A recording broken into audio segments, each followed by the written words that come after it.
Hello everyone, this is me Sathiya here. मैं आपके लिए लेके आई हूँ एक क्विक रीडिंग जिसमें हम जानने की कोशिश करेंगे कि क्या वो चीज़ है इस रिलेशनशिप में जो आपके पर्सन को आपसे दूर कर रही है। क्या चीज़ है ऐसी जो आपके रिलेशनशिप को ब्लॉक कर रही है। So stay tuned. और रीडिंग शुरू करने से पहले रिमाइंड करवा दूँ कि ये एक जनरल रीडिंग है, सबके साथ मैच कर भी सकती है और नहीं भी। सो जो बातें जो मैसेजेस मैच करते हैं उन मैसेजेस को पिक करो और बाकी सबको छोड़ दो। अगर आप पर्सनल रीडिंग्स चाहते हो, पेपॉल से या ईजी पैसे से पेमेंट कर सकते हो। सिर्फ तभी रीच आउट करो ताकि आपका भी टाइम वेस्ट नहीं हो और मेरा भी।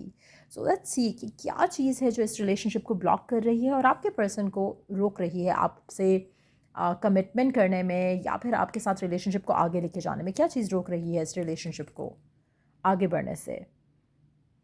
Stability, harmony, flow. Okay. S of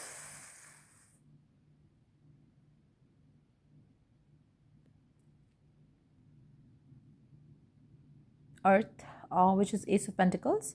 um, मुझे लगता है कि आपका पर्सन टॉरस, वर्गो, कैप्रिकॉन हो सकता है। आप अर्थ साइन खुद हो सकते हो या फिर आपका पर्सन अर्थ साइन हो सकता है। मुझे लगता है कि आपका पर्सन, इन दो कार्ड्स को अगर हम कंबाइंडली देखें तो मुझे लगता है कि आपके पर्सन अपनी ज़िंदगी में राइट नाउ किसी फ्लो में चल रहे हैं, अपने कैरियर को लेकर, अपने फाइनेंसेस को लेकर, अपनी स्टेबिलिटी को लेकर। मुझे नहीं लगता कि वो आपसे फ़िलहाल कोई कमिटमेंट करके उस फ्लो को तोड़ना चाह रहे हैं। सो कहीं ना कहीं फाइनेंसेस आर द रीज़न जहाँ पर पर्सन आपको कमिटमेंट नहीं दे रहा या अपने लव लाइफ के बारे में नहीं सोच रहा। वो उस हार्मनी को ख़राब नहीं करना चाहता, उस फ्लो को ख़राब नहीं करना चाहता जो राइट नाउ उसको अपनी ज़िंदगी में फ़ील हो रहा है। जैसे होता है ना कि आप हैबिचुअल हो जाते हो, स्पेशली अगर आप काफ़ी टाइम से किसी सॉलिड कमिटेड रिलेशनशिप में नहीं हो तो मुझे लगता है कि हार्ड हो जाता है किसी के लिए भी कि आप कमिटमेंट दे पाओ। आसान नहीं लगता। और स्पेशली अगर आपकी लाइफ में ऑलरेडी बहुत कुछ चल रहा हो तो चीज़ें और मुश्किल हो जाती हैं। तो मुझे लगता है कि आपके रिलेशनशिप में राइट नाउ जो चीज़ ब्लॉक कर रही है वो है स्टेबिलिटी। आपके पर्सन को लगता है कि आपको कमिटमेंट देकर शायद वो आपको जैसे होता है ना कि उनकी एडेड रिस्पॉन्सिबिलिटी हो जाएगी जो कि शायद वो अपनी ज़िंदगी में फ़िलहाल नहीं लेना चाह रहे। उनको लग रहा है कि अभी उनकी लाइफ बड़ी हार्मनी के साथ चल रही है, बड़ी स्मूथली चल रही है। तो कहीं ना कहीं अगर वो आपसे या इस रिलेशनशिप को आगे ले जाने की बात करते हैं या कमिटमेंट करने का सोचते हैं तो थोड़ी डिस्टर्ब्ड होगी उनकी लाइफ, जो ऐसा उनको लग रहा है। मुझे लगता है कि it's more of a fearful thought, क्योंकि मुझे लगता है कि मेजॉरिटी लोग आजकल स्पेशली सेम सिचुएशंस में हैं जहाँ पर पर्सन जो है कमिटमेंट नहीं करता या शादी की बात नहीं करता। उसको लगता है कि लाइफ थोड़ी अजीब हो जाएगी, जबकि वर्क, फाइनेंसेस, ये चीज़ें साथ साथ चल सकती हैं। लेकिन फॉर सम रीज़न, स्पेशली अगर आप किसी वर्कaholic पर्सन के साथ हो या फिर किसी ऐसे रिलेशनशिप में हो जहाँ पे पर्सन के गोल्स बहुत ज़्यादा हैं करियर को लेकर, तो मुझे लगता है कि ऐसे लोग बहुत ज़्यादा टफ टाइम शो करते हैं कमिटमेंट को लेकर। उनको लगता है कि उनकी ज़िंदगी में जो एक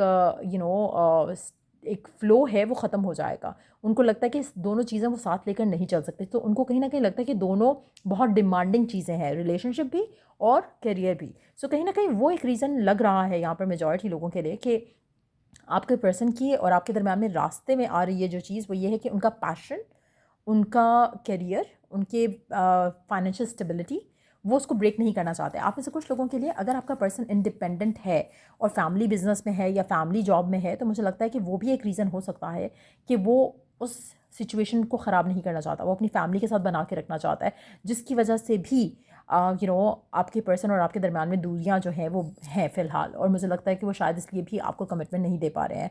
let's take more cards here. क्या रीज़न है फर्दर ब्लॉक का इस रिलेशनशिप में।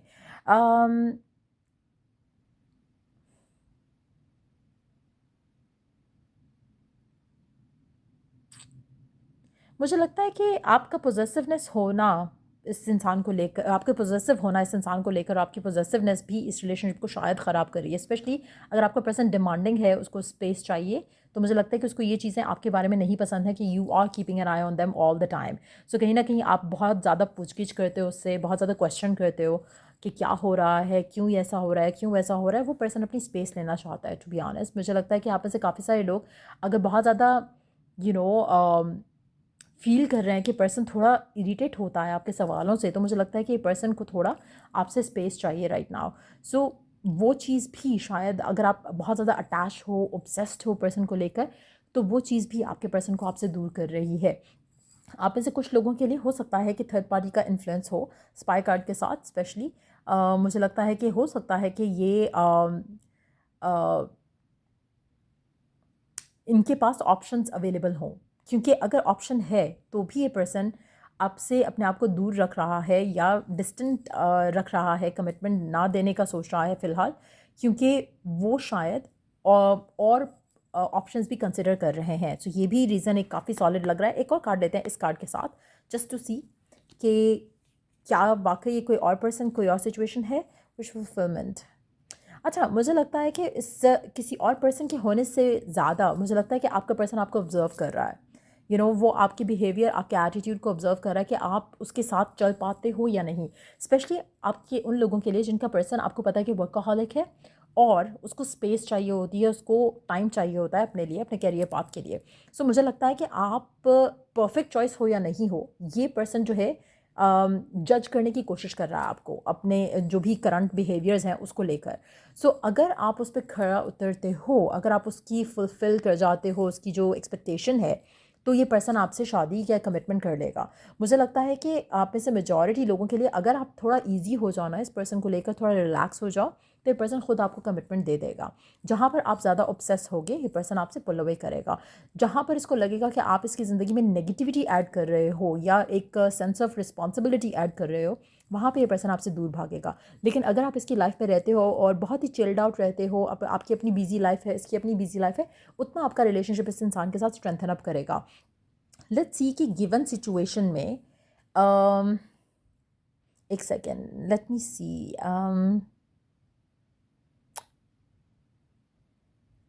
गिवन सिचुएशन में आपको क्या चीज़ हेल्प कर सकती है इस कनेक्शन को स्ट्रेंथन अप करने में, और क्या चीज़ हेल्प कर सकती है to get you what you want. Let's see one card, celebration gifts abundance. कोशिश करो कि आप अपने आप को पॉजिटिव रखो। आपके जो फियर्स हैं, डाउट्स हैं, उसको एलिमिनेट करने की कोशिश करो। जितना ज़्यादा आप लिव इन द मोमेंट करोगे और स्ट्रेस्ड आउट नहीं होगे, उतना ज़्यादा चीज़ें स्मूथली हो सकेंगी। आप में से कुछ लोगों के लिए मुझे लगता है कि आप जितना ज़्यादा घबराते हो, जितना ज़्यादा फियरफुल होते हो, उतना ज़्यादा आपकी लाइफ में चीज़ें ख़राब होंगी। आप ऑब्सेसिव हो जाओगे, पर्सन इरिटेट होगा, फाइट करोगे, आर्ग्यूमेंट करोगे, क्वेश्चन करोगे, और उसको लगेगा कि आपके पास और कुछ अच्छा करने को नहीं है। सो जितना ज़्यादा आप अपने आप की लाइफ को फ़न बनाओगे,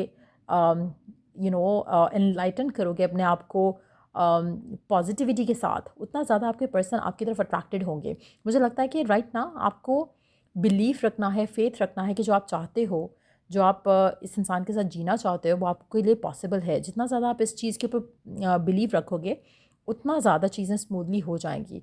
कोशिश करो कि you celebrate every day of your life और बी ग्रेटफुल। कोशिश करो कि आप अपने आप को लेकर कभी भी डाउट में नहीं आओ, कभी भी इनसिक्योर नहीं हो।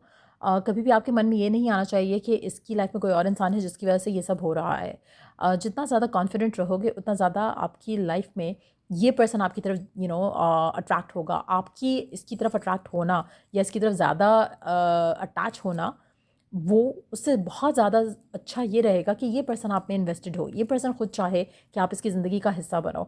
राइट नाउ चीज़ें ऑपोजिट है, इसको आप फिर से रिवर्स कर सकते हो अपने एटीट्यूड को फिक्स करके। सो ये थी रीडिंग आप लोगों की। अगर आपको हेल्प किया हो, गाइड किया हो, तो लाइक शेयर सब्सक्राइब जरूर करो। Till I do the next reading आप लोगों के लिए, टेक केयर, बाय।